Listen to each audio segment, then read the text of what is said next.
Makanya Ya. saya nggak setuju persahabatan perempuan sama laki tuh bisa seakrab-akrab yang kalau memang sama-sama normal, tetap ada namanya sex attraction-nya. Dulu sama kayak gereja. Gereja nggak mau terima LGBT.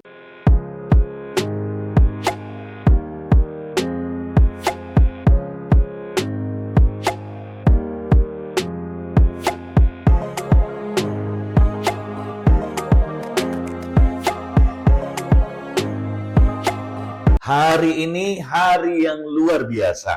Saya ditemani oleh Pastor Adi dan kita kedatangan di kota Makassar, kota Daeng, seorang yang sungguh-sungguh hari ini sedang viral dan menjadi berkat. Amin, jadi berkat aja Pak. Jadi berkat, ya, viral untuk menjadi berkat, ya. Dan pasti tidak ada rencana ya. Kalau dengar dari ini, wah tiba-tiba saja jadi begini. Dan saya satu hal yang saya ingin perkenalkan, yaitu bersama kita adalah Koko Jason. Selamat. Selamat berbahagia aja deh. Bisa ketemu dengan Pak Hendrik sama Pak Adi hari ini dan seluruh para penonton yang budiman. Ko Jason juga seorang ini ya, penyanyi dan pencipta lagu ya. Iya, saya sebenarnya merintis karir sebagai seorang penyanyi Pak, Iya. tapi nggak laku. Akhirnya Tuhan pakai cara jadi pencipta lagu. Lagu-lagunya jadi berkat. Ya akhirnya pelan-pelan Tuhan angkat. Gitu. Wah, dan ini hari-hari ini sungguh luar biasa. Karena Coach Jason bisa speak up dengan rendah hati dan kemudian itu bisa mewakili jeritan hati, kepentingan banyak orang, kerinduan banyak orang, penerimaan banyak orang. Dan kita melihat mungkin saatnya lah bagaimana kita sebagai gereja juga belajar untuk bagaimana menerima dan bersikap kepada hal ini. Nah, hari ini saya ingin kasih tema sedikit teman-teman, yaitu LGBT dan gereja. Saya sendiri seorang gembala sidang, bahkan ketua sinode, puji Tuhan, tidak ada sesuatu yang luar biasa bagaimana. Tapi saya rindu, Pak Adi juga dia gembala sidang, gereja Kemah Injil ya, Pak Injil. Saya berhadapan dengan hamba Tuhan yang luar biasa ini. Dua gembala ya. Halo gemeteran ya santri. Mungkin ngobrolan ini saya pengen kita lebih santai. Santai ya. Tapi saya mengawali ingin bertanya, mungkin pengetahuan saya masih agak kurang, tetapi saya pengen tahu LGBT itu asalnya dari mana dan mengapa orang bisa jatuh ke LGBT? Gini, saya terus terang nggak tahu LGBT itu dasarnya dari mana, datangnya dari mana nih. Tapi dari zaman Alkitab kan udah ada. Ya. Udah ada. Cuman yang saya mau bagikan pada saat hari ini adalah latar belakang bagaimana seseorang itu bisa menjadi seorang lesbian, gay, bisexual dan sebagainya lah ya. Oke. Ya. Ini pengalaman yang saya pakai bukan berarti akurat, tapi ini mostly lah ya. Ini mungkin bisa dipakai sebagai tolak ukur, mungkin. Pertama, ada seorang jadi gay atau nggak lesbian itu mungkin pertama nih, kalau saya udah pasti, karena saya mengalami namanya pelecehan seksual. Pelecehan seksual di mana saya pernah disodomi tukang beca 2 orang, namanya disodomi 5 SD, nggak tahu apa-apa, kayak orang bego, dan akhirnya membuat saya tuh hidup menjadi seorang LGBT. Kedua, karena trauma. Trauma tuh gimana? Apa bedanya? Beda. Trauma karena dia melihat sebuah kejadian, contoh kayak teman saya, dia seorang lesbian, karena melihat mamanya sering dipukulin papanya, dia takut menikah dan takut sama laki-laki dan benci sama laki-laki. Dan akhirnya dia menjadi seorang lesbian. Trauma yang tidak pernah selesai karena apa yang dia lihat, apa bikin dia sakit gitu loh. Kan orang kalau udah sakit trauma nggak? Trauma dong. Contoh, orang makan cabai, ih pedas banget ya, udah mau makan cabai lagi. Jadi apa yang dia lihat akhirnya berasa. Ketiga, karena pergaulan. Kan firman Tuhan bilang, pergaulan yang buruk bisa merusak kebiasaan yang baik. Banyak orang awalnya baik-baik aja, tetapi karena penasaran terjun. Apalagi sekarang dunia digital luar biasa. Anak SMP, SMA, apa sih itu gay, apa itu lesbian, mau tahu, bukalah, sorry ya. Apalagi situs porno gampang banget didapat. Apa-apa main kirim-kirim gampang lah di WhatsApp. Mau tahu, penasaran nggak? Masuk ke pikiran, ya udah mulai rusak lah. Nah itu. Yang keempat itu perasaan senasib. Oh, ya, ya. Jadi banyak sekarang orang yang tadinya lurus jadi belok gara-gara perasaan senasib. Iya. Gara-gara kayak ada sebagian perempuan di salah satu negara, di mana negara ini cukup banyak pekerja wanita, karena sering kirimin uang ke keluarga, ke suaminya, untuk biayain anak sama bangun rumah, nggak dipakai tuh, berselingkuh malah. Sakit hati dong, pahit, capek-capek cari uang nih. Ketemu sama yang senasib tuh, jadi banyak banget lagi. Nah, saya dari situ melihat sebuah unsur juga fatherless yang hilang. Karena peran bapak itu penting. Maka kan firman Tuhan bilang, hai bapak-bapak, jangan bangkitkan amarah di hati anak-anakmu. Tapi emang tidak bisa dipakai sama orang-orang yang mungkin lagi single mother. Ya tapi saya selalu bilang, kalau lu kan sempat dimarahin, Pak kalau saya udah seorang ibu nggak punya suami gimana? Ya ibu beda lagi case-nya. Berarti ibu kalau punya anak laki-laki jangan perlakukan dia seperti seorang perempuan. Kebanyakan kan ibu-ibu ini kalau punya anak laki-laki kayak anak perempuan, aduh anak mama cakepnya, iya nggak bisa begitu bos. Lu didik anak laki-laki, perlakukan dia seperti laki-laki. Iya. Setuju nggak? Iya. Iya, kebanyakan makanya Banyak itu yang begitu. saya senangnya anak laki-laki dekat sama bapaknya, biar identitas bapaknya dapat. Percaya nggak? Kalau semua anak perempuan dekat sama bapaknya, nggak bakal murahan. Karena dia udah dapat dari bapaknya. Oke. Jadi dia cari sosok pasangan tuh lebih mudah. Nah ini kaum bapak-bapak atau yang akan jadi bapak-bapak, tolong perhatikan baik-baik. Ya. Iya, ini masalah buat orang nggak penting. Nggak semuanya. Ya, saya ngomong kebanyakan, mostly. Ya. Dan itu kejadian. Jadi kalau kenapa saya tanyakan ini star yang sangat menarik menurut saya. Karena pemikiran banyak orang yaitu bahwa LGBT itu adalah pilihannya sendiri. Kalau saya melihat dari apa yang Coach Jason ngomong, ternyata itu banyak faktor justru dari luar. Mereka yang jadi korban, benar ya Pak Adi? Banyak korban kok. Jadi waktu saya viral di Milani Ricardo, kan banyak biaya masuk tuh hampir ribuan, banyak banget. Banyak pelecehan kok. Yang paling banyak dari 4 yang latar belakang tuh pelecehan. Pelecehannya dari orang dalam lagi, omnya, bapak tirinya, tantenya loh. Bisa, aduh ngomongnya mungkin sedikit bukan porno ya, pegangin alat kelamin keponakannya, jadilah. Dia sukanya jadi sama yang lebih tua, udah macam-macam. Jadi malah jadi hati-hati sebenarnya sama keluarga terdekat. Karena yang banyak orang yang nyakitin ternyata kebanyakan orang terdekat. Kalau kayak saya kan beda, saya sama orang luar. Tapi itu sedikit banget. Kalau sampai ada, maaf mungkin bisa melukai, saya tahu. Kalau sampai ada orang misalnya dipelecehkan rame-rame, saya rasa itu karena terlalu sering bergaul sama kebanyakan laki-laki, lu perempuan cuma 1 orang, ya mau ngapain? Iya dong. Lu keluar. Itu bukannya ranahnya lu. Itu membuka kesempatan, namanya laki-laki kan dengan melihat aja bisa nafsu. Makanya saya nggak setuju persahabatan perempuan sama laki tuh bisa seakrab-akrabnya. Kalau memang sama-sama normal, tetap ada namanya sex attraction-nya. Gitu loh. Jadi kadang-kadang kalau kita ada case, netizen ini kan main nyalain mulu nih. Lu lihat dong latar belakangnya dulu, sama kayak gereja. Gereja nggak mau terima LGBT, tapi kalau mereka nggak terima LGBT, mereka manusia loh. Mereka orang yang punya hati. Saya bukannya khotbah. Iya. Jangan suka hakimin orang, jangan judging orang sebelum lu tahu proses hidupnya. Seperti kita melihat sebuah ayat, wah LGBT tidak akan mendapatkan bagian dari kerajaan Allah. Kalau ngomong hati-hati, lihat ayat sebelumnya dong. Kalau lu menghidupi dosanya. Jadi jangan suka main tembak A, tapi lu nggak terlalu latar belakang A-nya. Saya rasa gini, Tuhan itu tidak pernah loh menyebut gay. Yang menyebut itu manusia loh. Tuhan menyebut orang adalah kepunyaannya. Ini yang gereja lupa. Bahwa kita ini kepunyaannya Allah. Kan firman Tuhan bilang, apapun yang kau lakukan bagi orang yang paling hina, kau lakukan buat Tuhan. Berapa banyak LGBT ditolak di gereja. Dan berapa banyak orang ngomong LGBT, tanpa sadar pelayan Tuhan juga banyak LGBT. Emang saya nggak tahu? Saya tahu. Tapi saya nggak mau ngomong, saudara, bukan kapasitas saya. Maksudnya, saya cuma menghimbau para hamba-hamba Tuhan, kan bapak-bapak di gembala. Pakailah sudut pandang Tuhan untuk penerimaan seorang manusia. Jangan memanusiakan orang dengan barang. Maaf, hamba Tuhan. Nggak semua saya pukul rata. Silakan. Sangat baik. Kalau dia orang kaya, menguntungkan gereja, buat dosa nih, saya liatin. Gak apa-apa, masih ada tempat, anugerah. Maaf kata ya, Pret. Coba orang susah, diusir. tidak objektif ya. Iya, gitu loh Pak Iya. Adi. Maksudnya, ya kita kan Tuhan itu datang ke dunia itu karena tahu dunia ini sakit, butuh namanya Tuhan. Sama gereja Tuhan izinkan berdiri, semua sih izin Tuhan kan, untuk nolong orang sakit. Orang ke gereja semuanya sakit bos, bapak-bapak Iya. gembala.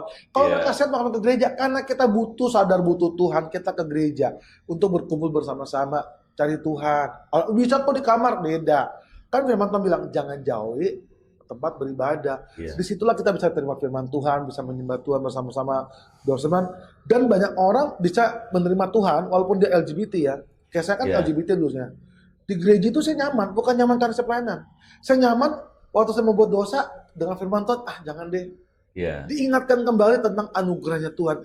Mengingatkan kembali kebaikannya Tuhan. Iya. Tapi kebanyakan waktu kita terima kebaikannya Tuhan, seperti Zakius.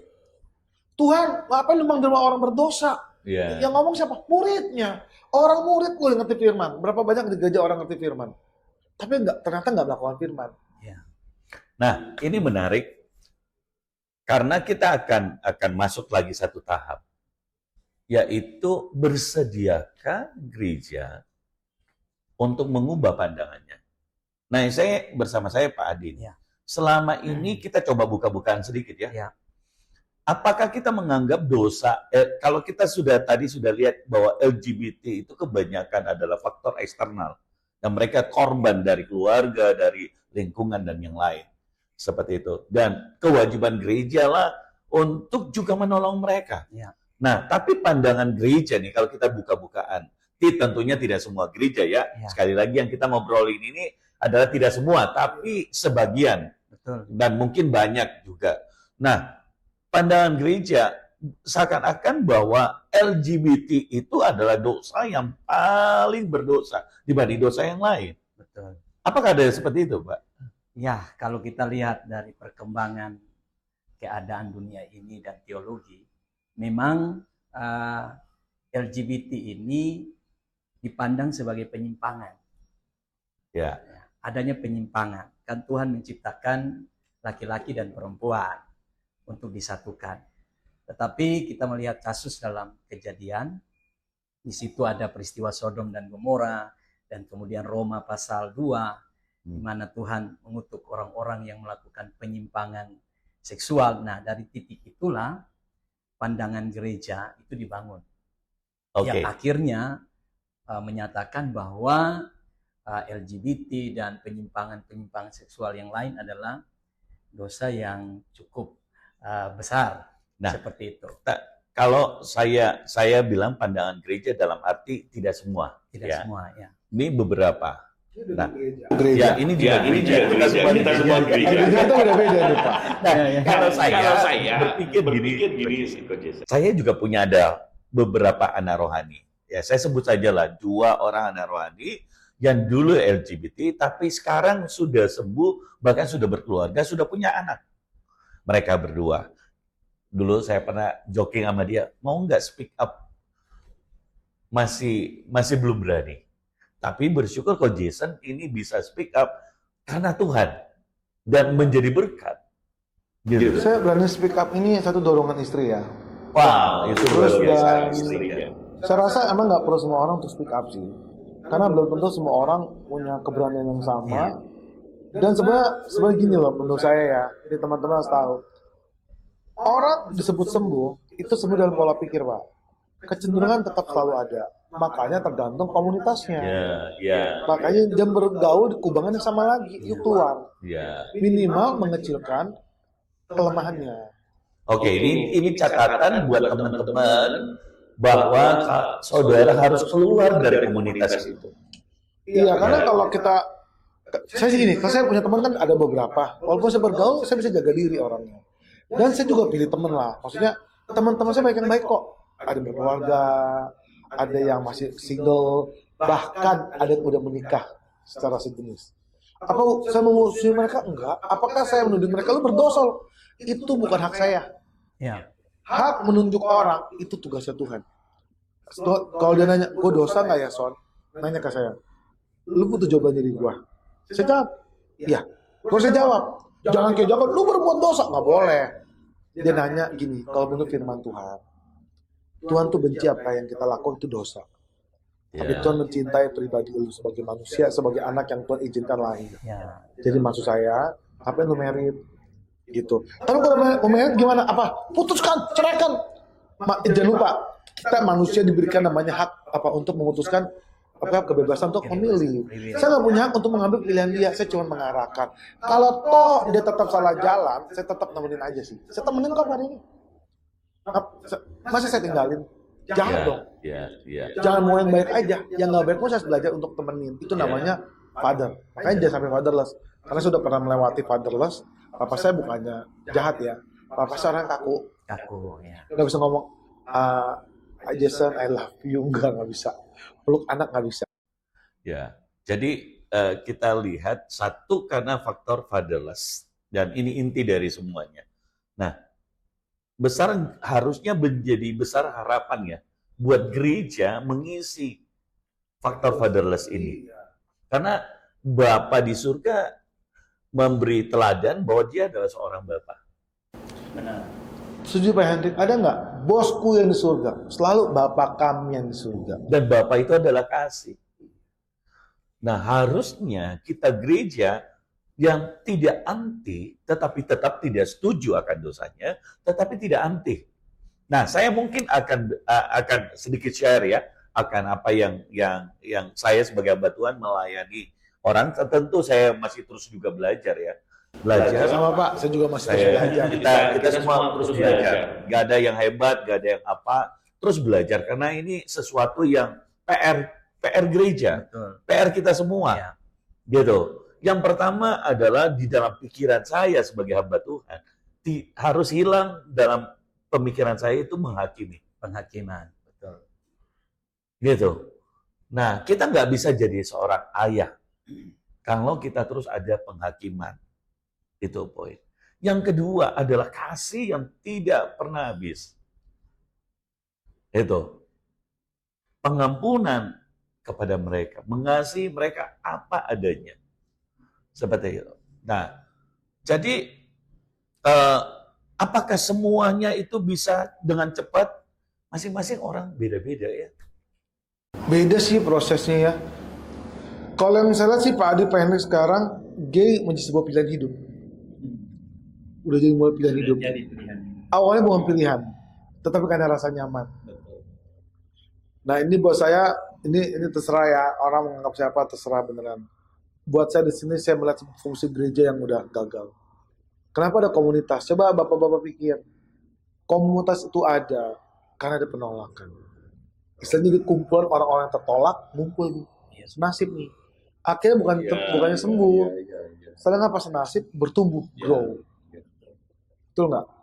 Nah makanya sekarang saatnya gereja kembali ke hakikatnya. Kenapa disebut gereja? Bengkel untuk orang sakit, bengkel untuk penerimaan. Kita juga semua orang berdosa kok. Cuma ada yang dosa nggak mau ngaku aja. Ya. Dan pandangan saya, Pak Jason, buat saya pribadi adalah sebagai hamba Tuhan ya, bahwa dosa itu tidak ada yang besar dan kecil. Ya. Seorang laki-laki yang bersinah dengan yang bukan istrinya, mengingini perempuan yang bukan istrinya, dia tetap bersinah. Sama seperti dosa LGBT itu. Sama. Seseorang yang jatuh narkoba, ediktif itu, gitu, sama. Gitu. Dan manusia aja mengkotak-kotakan. ya, jadi mari untuk kita memulai membuka diri, kalau saya, karena nanti kalau enggak, nanti jumlahnya akan bertambah banyak. Harusnya mereka lah ada di dalam gereja dan kita menemani mereka untuk itu. Jadi gini, kalau yang udah seusia saya nih, udah umur 40 lebih, ya PR gede banget. Tapi kalau anak masih SMP, SMA, itu lebih gampang diselamatin. Oh, gitu. Lebih gampang, karena masih grow. Baru tangkep. Oh, udah banyak kejadian kok. Kemarin saya udah ngobrol sama satu anak di sebuah negara lah, saya nggak sebutkan karena masuk YouTube nih. Kok, dulu aku pernah dilecehin lu kok. Untung aku curhat tuh kok sama kakak rohaniku. Dulu aku didoain, ditemenin lagi. Akhirnya puji Tuhan lu kok, aku kembali, aku udah mikir apa aku jadi LGBT ya. Karena ada kakak rohani nolong dia. Wah. Yang nemenin. Tapi kalau udah seumuran, anggap kita, ini kan udah usia udah, ya udah karatan. Udah, aduh, itu udah Berat ya. bukannya berat. Bagi saya Tuhan kalau ada mujizat. Maksudnya kasihkan. Pernah dengar nggak sih, orang makin tua makin susah dikasih tahu. Ya, Makin tua tuh makin merasa paling benar. ada Karena prinsip ya. Ada prinsip yang udah Ya. terbangun. Jadi selamatin anak-anak muda Iya kita sekarang sedini anak mungkin. muda ini. Wah, ya. Ini tugas gereja. Makanya gereja yang sibuk bangun mewah-mewah. Betul. Anak muda diberesin. Anak-anak sekolah minggu beresin. Itu generasi cikal terbaik. Nah, ini bagiannya juga anak muda di kami, namanya Royal Prince Community. Nah, ini pentingnya ini komunitas. Iya. Amin. Supaya nggak tambah tercemar. Betul. Saya Iya. sendirian loh 30 tahun. Berpikir sendiri, nggak ada mentoring. Saya dosa-dosa sendiri. Saya sampai minta sampai pembenaran diri. Semua saya lakukan untuk apa? Menyelamatkan diri saya. Sampai tidian saya mikir saya tuh pengen bahagia. Itu mulai ngaco nih. Kepengen bahagia dengan caranya saya, bukan caranya Tuhan. Ya. Saya lupa itulah salib saya sebenarnya. Nah, Oke. bersyukur ada istri yang temenin. Walaupun akhirnya saya tinggalin dia kan. Tapi yang bersyukur istri berdoa lagi. Dia minta balik, saya juga aneh. Tapi ternyata itu Tuhan kirimkan. Faktor istri Dia itu buat saya. luar biasa, luar biasa. Loh, makanya Saya dengar kesaksiannya luar biasa. kalau hal ini Istri. kedua rumah tangga, ini dua pesan ya. Pertama untuk istri, kalau Anda mau bertahan, jadi penolong. Bukan jadi bayangan. Amin. You nggak bisa ubah suami you, percaya sama saya. Cuma Tuhan yang bisa ubah. Istri saya ngomong apa? Ternyata lah proses saya, dia yang berubah. Waktu dia berubah, belas kasihan Tuhan turun sama saya mau kembali. Sebenarnya kalau dipikir-pikir, buat apa saya kembali? Mending jadi nikah lagi. Lebih happy. Tapi dia ngomong apa? Gue belum tentu happy dengan yang lain. Udah happy sama lu. Jadi cara pandang perempuan tuh beda sama cara pandang laki-laki gitu. Karena perempuan punya kelebihan apa? Penolong. Ya. Pewaris kerajaan. Tuhan kasih sebuah iman namanya penolong lebih kuat. Nah untuk laki-laki yang udah nikah, saya rasa kalau kita kalau saya kan dari awal istri saya udah tahu siapa saya. Ya Sudah seandainya tahu. kalau istrinya tidak tahu, Udah tahu. ya, Ya kebanyakan yang kejadian yang terjadi pada penangkapan ini belakangan, tahunya belakangan, istrinya kaget. Jadi Oh. sejak Kasihan. nikah istri Dendam, sudah tahu. Ya? dendam banget ya dong, dibohongin bertahun-tahun. Oh. ya. Dendam, anak-anak dilaporin, akhirnya buat saya gini mau ngapain ngomongin pasangan, sebenarnya ngejelek-jelekin. Ya. Itu kan kepala you sendiri, mahkota you sendiri. Ya. Jadi buat saya laki-laki ya membenahi diri juga. Kalau ada istri yang udah baik kayak saya ini ya, saya juga berkaca terus sama diri saya bahwa jangan menyalipkan istri berkali-kali ya, kasihan. Ya. Saya tahu batas kekurangan saya di mana. Saya bukan orang yang terlalu romantis, tapi saya selalu bilang sama istri saya, yuk, saya caranya saya memenuhi kebutuhannya dia. Ya, kalau memang lu butuh sesuatu yang belum bisa gue lakukan, kasih gue waktu. Kan saya dalam kesesatan ngomong pakai serbuk. Bapak-bapak pakai serbuk enggak kan? Udah hebat langsung kan. Udah tua baru pakai serbuk kan. Bercanda. Jadi Ini khusus untuk yang dewasa ya. ini emang konten LGBT selalu ditulisnya ratingnya plus 21. Oh, Iya. gitu ya. Jadi bapak-bapak saya rasa kita butuh firman Tuhan Pak. Ya. Makanya baca firman Tuhan. Kita butuh doa. Percaya nggak ada manusia pun yang kuat tanpa Tuhan. Amin. Saya sadar, saya butuh Tuhan. Makanya baca firman Tuhan, doa itu yang anugerahnya Tuhan tuh. Yang melingkupi kita. Nih, beginiin. Makanya kalau ada orang bilang Jason termasuk beruntung, salah. Karena ada Tuhan sendiri beruntung. Amin. Tidak amin, semua orang amin, amin. seperti saya dalam arti, saya cepat bangkit dulu. Dari jatuh, Tuhan bawa tinggi lagi. Karena saya mau ngaku. Ya. Jadi inti dari kunci terobosannya kita lihat karena Tuhan. Emang Tuhan Jadi harus benar-benar, nah saudara-saudara yang sedang struggle, sedang dalam masalah ini, yuk kuatkan hati, cari Tuhan sungguh-sungguh. Mulai lepaskan semua pergaulan ya. Gitu. Iya, harus pelan-pelan. Emang butuh kata ngomong tidak. Itu susah loh. Ya, Gini, kan kita laki-laki nih. Ini nggak apa-apa ya, dibahas ya. ya, Udah nggak dewasa. apa-apa. Libido laki-laki tuh lebih tinggi. Dengan Ya. melihat nafsu langsung. Ini PR-nya. Makanya kita tuh harus bisa membatasi diri. Tahu kelemahan kita di situ, dibatasin. Jangan suka nonton. Saya bersyukur saya ngomong bohong dosa nih. Saya ini untungnya nggak hobi nonton porno Pak. Nggak hobi dari SMP, saya nggak hobi. Saya pun nggak tahu lupa. Saya terserah orang mau bilang saya munafik, terserah yang tahu saya kok. Saya ini berdua nggak hobi nonton bokep. Jijik mau cewek cowok Iya. cewek saya nggak bisa. Belum saya ini. Ya, Rada aneh bos itu kok rada penyimpangan ya gayanya. Iya. Buat saya ketolongnya di situ. Jadi kekurangan saya adalah jangan sampai saya dicintai, jangan sampai ada orang sayang sama saya. Karena saya ini kesepian, gampang kesepian. Nah karena saya tahu gampang kesepian, saya bergabung sama komunitas supaya saya nggak kesepian. Dulu kan kita berdua bombardir. Akhirnya berantem mulu adanya. Ya, Jadi ya. saya lihat memang Ko Jason ini ada pengalaman pahit juga yang dialami ya, dari peristiwa Iya. sama Daeng Beca itu dan kemudian fatherless. Nah, apakah Ko Jason waktu mau bangkit itu ada lepaskan pengampunan kepada papa? Enggak, kalau sama papa saya nggak ada kebencian. Cuman papa saya orangnya kaku. Papa saya mah sayang banget sama saya. Cuma saya mungkin fatherless saya itu adalah saya merasa papa saya bukan orang kaya. Saya mikirnya waktu itu papa saya kan kurang pintar cari duit. Cuman orangnya jujur banget.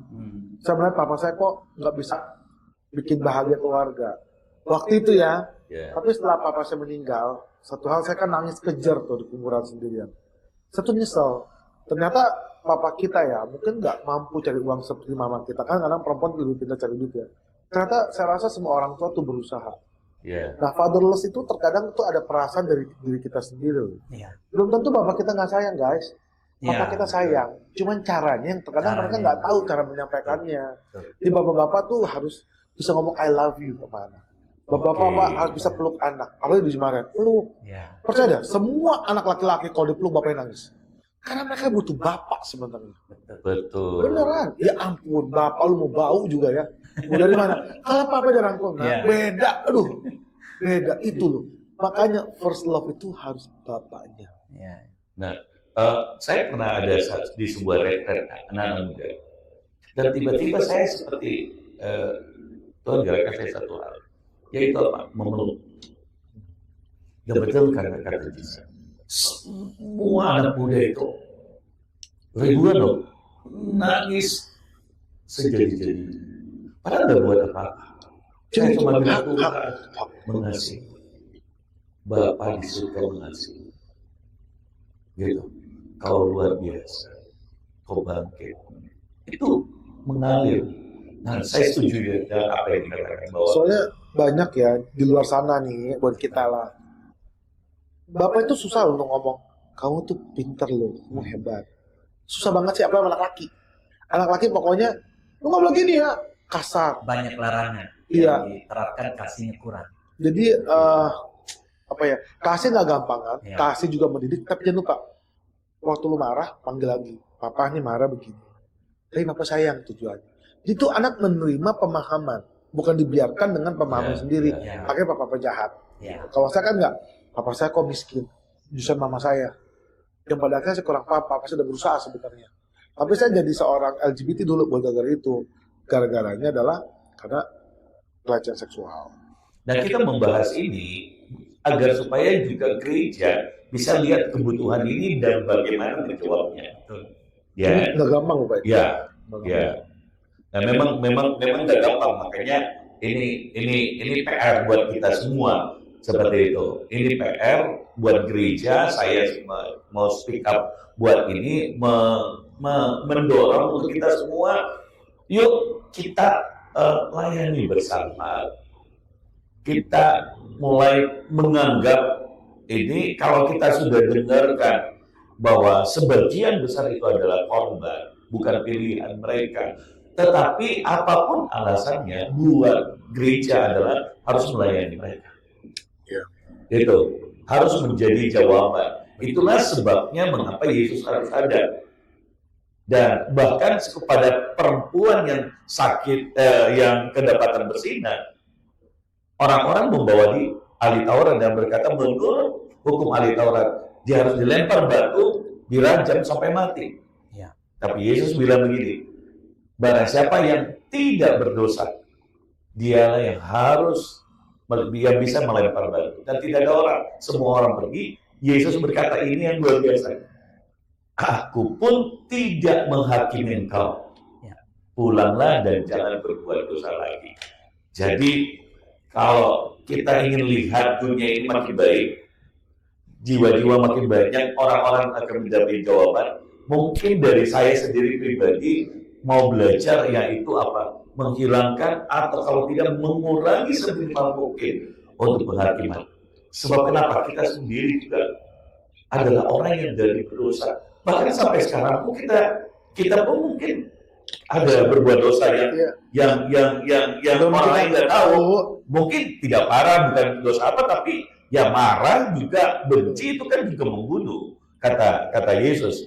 Jadi apa yang kita mesti lakukan adalah berhenti untuk menghakimi, Ya. gitu. Berhenti untuk memberi stigma orang yang jelek atau apa seperti itu, karena kita tidak akan bisa memenangkan, benar nggak? Betul. Gereja tidak akan bisa jadi obat. Dan saya tahu bahwa ada banyak orang di luar sana yang sedang rindu untuk dipulihkan. Dan saya berdoa dampak dari Jesus Speak Up ini, gereja menyambut itu. Gereja mau mengambil sebuah tanggung jawab. Karena kita semua ini gereja. Ya, Jesus juga mewakili dari gereja. Tubuh Kristus adalah gereja. Gereja itu bukan yang wadah, tapi setiap pribadi. Nah, saya berdoa ini justru dampaknya adalah gereja bisa menolong banyak orang. Gitu. Ini panggilan yang kemudian yang saya rasakan bahwa mungkin ini momentum, ini waktu yang baik agar kita gereja juga mungkin berkaca. Ya, Pak Adi setuju ya? Setuju, Pak. Kita gereja berkaca, mungkin statement-statement kita yang kurang bijaksana, menghakimi atau hal-hal yang lain itu mungkin harus dihilangkan seperti itu. Nah, bagaimana situasinya agar orang tetap ada di dalam gereja? Itu Pak Adi gimana? Pandangan Pak Adi? Gimana tetap orang dalam gereja? Ya, saya punya satu pandangan. Ini dari dosen saya dulu. Dia mengatakan bahwa pintu gereja harus terbuka lebar bagi siapapun, termasuk orang-orang yang berdosa. Nah, untuk itu buat saya gereja harus menciptakan pelayanan-pelayanan yang ramah kepada orang-orang yang berdosa. Jangan ditolak, tetapi mereka dirangkul, mereka diizinkan untuk menikmati kasih karunia yang sama, dan mereka bisa mendapatkan pelayanan yang spesial, menyentuh setiap pribadi. Ya. Jadi itu secara umum kalau saya lihat. Ya. Di tempat kami ada seorang anak muda, yaitu kena AIDS. Dari Anak muda maksudnya pergaulan seks dari bebas. pergaulan seks bebas. Jadi dia kena AIDS. Dan di tempat lain ada begitu banyak tempat itu dia nggak berani bicara. Tapi dia bicara. Karena nyaman. Dia tahu gembalanya bisa terima. Ya. Dan akhirnya apa? Hari ini dia melayani itu bukan khotbah ya, tapi dia melayani dalam hal-hal yang lain. Ya, banyak lah pelayanan. Dan saya melihat bahwa mari yuk kita melihat bahwa menghakimi itu tidak akan bisa mengubah orang, mengasihi yang bisa mengubah. Betul. Itu mengasihi akan bisa mengubah orang. Saya tuh bisa berubah ya karena dikasih sama Istri. mentor. Pertama istri lah ya, tapi peran terbesar pasti istri. Tapi yang waktu masa pemulihan tuh ada gembala saya, mentor saya. Wah ya, Ditemenin di tengah banyak pendeta ngomongin saya, dia juga ngomongin ngapain tuh pegang si dia kan? Gak apa-apa saya pegang. Karena mungkin ya gembala saya melihat ada mutiara yang belum terasah, yang mungkin tertutup karena mungkin kesombongan saya di masa lampau. Loh, bapak-bapak kita sadar loh, terkadang kita pelayanan itu tambah sadar kita sombong diri kita. ya. Walaupun kita, ini orang baik loh tentu. Kadang-kadang kita, misalnya, Pak Adi baik banget. Oh iya, karena Tuhan. Kadang-kadang bohong. Betul. Hati kita, ya gue hebat, emang gue pintar. Mulut manis hati Iya. Jadi saya menarik tadi, Coach Jason bilang gembalanya melihat mutiara dalam hidup Jason. Nah ini mungkin kita juga harus seperti itu, bahwa setiap orang yang sedang mereka mungkin struggle masalah di dalam dosa kehidupan mereka sendiri, iblis ingin menjatuhkannya, iblis ingin menghancurkannya, tapi kita harus melihat bahwa ada mutiara itu dalam hidup mereka. Nanti kalau Paris tahu loh, orang-orang LGBT itu orang-orang berprestasi. Wah, sangat, Orang-orang hebat. sangat. Tahu kan apa? Sangat. Karena mereka tahu, cuma dengan prestasi mereka lah mereka bisa dihargai. Itu loh, makanya mereka lebih pinter, lebih hebat, maaf ya, dari orang-orang biasa. Karena tekanan terlalu besar, mereka muncul keluar. potensinya. Nah, oke, kita akan mau closing masing-masing. Mungkin saya persilakan menurut Coach Jason closingnya untuk para teman-teman yang mungkin sedang ada di LGBT dalam hubungannya dengan gereja, dan juga harapannya dari gereja itu seperti apa supaya ini jadi PR kita bersama-sama, closingnya untuk bisa membangun kedua-duanya. Pertama, teman-teman yang merasa dirinya hari ini merasa ada kekurangan dan keterbatasan, jangan merendahkan dirimu sendiri, ada potensi besar dalam hidupmu. Kalau ada gereja nggak menerima engkau, banyak gereja di luar sana. Amin. Masih ada hamba-hamba Tuhan yang masih punya hati. Amin. Saya tahu namanya tolak nggak mudah, tapi selalu Tuhan siapkan tempat penerimaan orang-orang yang tepat. Ada malaikat-malaikat yang tak bersayap yang menolong engkau hari ini. Amin. Sekali lagi Amin. untuk gereja Tuhan, ingat kembali akan panggilanmu sebagai gereja Tuhan. Untuk para hamba Tuhan, kita tuh manusia biasa. Kita nih hamba, ingat namanya hamba Tuhan. Kita nggak pernah bisa menjadi Tuhan atas orang lain, tapi kita menghamba. Tugas kita cuma melayani. Dan ingatlah, Amin. jangan lupa jadi Maria, mengambil bagian terbaik duduk di kaki Tuhan dan mencari apa yang Tuhan mau, yaitu melayani jiwa-jiwa. Baik.